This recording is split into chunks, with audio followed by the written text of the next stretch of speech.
warahmatullahi wabarakatuh. Perkenalkan, nama saya Vita. Saya kuliah di Universitas Tanjung Pura, Pontianak, Fakultas Ekonomi dan Bisnis, Prodi Ekonomi Pembangunan. Mata kuliah Ekonomi Pembangunan. Di sini saya akan mempresentasikan dua materi. Yang pertama, evolusi makna pembangunan. Yang kedua, pembangunan ekonomi. Yang sudah saya rangkum menjadi satu materi. Baiklah, saya akan menjelaskannya.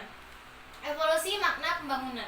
Munculnya ekonomika pembangunan pada tahun 1950 sampai 1960-an. Orientasi pembangunan yang berkembang di negara sedang berkembang adalah bagaimana meningkatkan pendapatan per kapita, atau yang disebut juga dengan strategi pertumbuhan ekonomi. Negara sedang berkembang beranggapan bahwa untuk mengejar ketertinggalan mereka dari negara-negara maju adalah dengan meningkatkan pendapatan nasional atau GNP per kapita real. Makna pembangunan. Menurut pandangan tradisional, pada mulanya upaya pembangunan negara sedang berkembang diidentikan dengan upaya meningkatkan pendapatan per kapita atau yang populer disebut juga strategi pertumbuhan ekonomi. Semula banyak yang beranggapan yang membedakan antara negara maju dengan negara sedang berkembang itu adalah pendapatan rakyatnya. Dengan ditinggalkannya pendapatan per kapita, diharapkan masalah-masalah seperti pengangguran, kemiskinan, dan ketimpangan distribusi pendapatan yang dihadapi negara sedang berkembang dapat dipecahkan, misalnya melalui apa yang dikenai dengan dampak merembes ke bawah.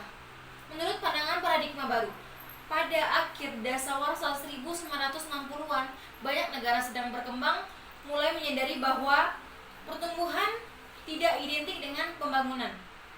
Pertumbuhan ekonomi yang tinggi setidaknya melampaui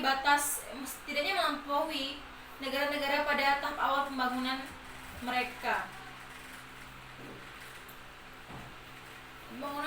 Distribusi pendapatan yang timpang atau ketidakseimbangan struktural, pertumbuhan ekonomi hanya mencatat peningkatan produksi barang dan jasa secara nasional. Sedangkan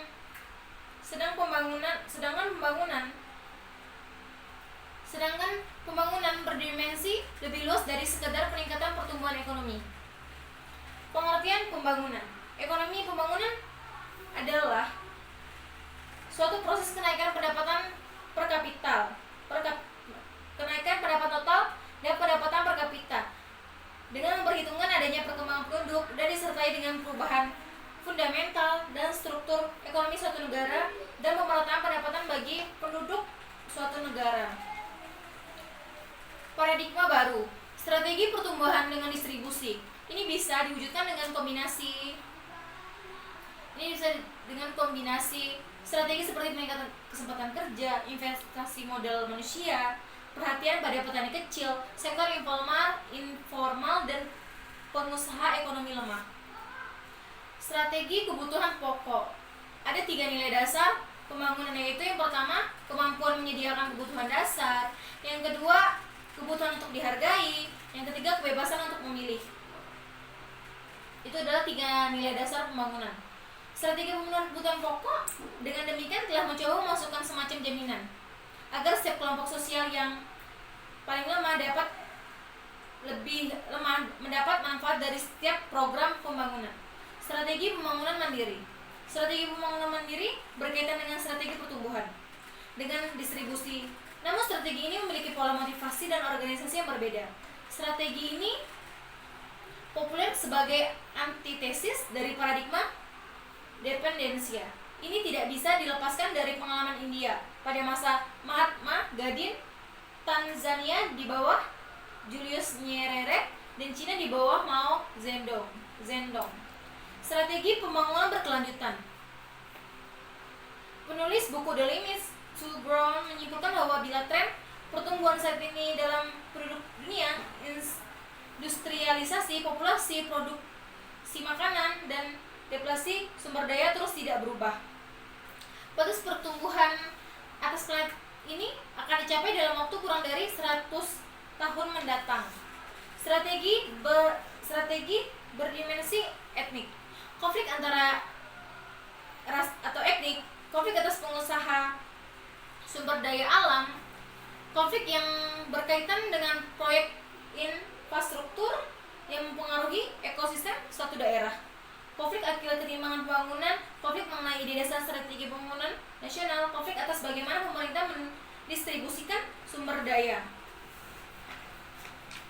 Hubungan makna pembangunan dan pembangunan ekonomi. Pada umumnya, pembangunan selalu dibarengi dengan pertumbuhan, tetapi pertumbuhan belum tentu dibarengi dengan pembangunan. Tujuan pembangunan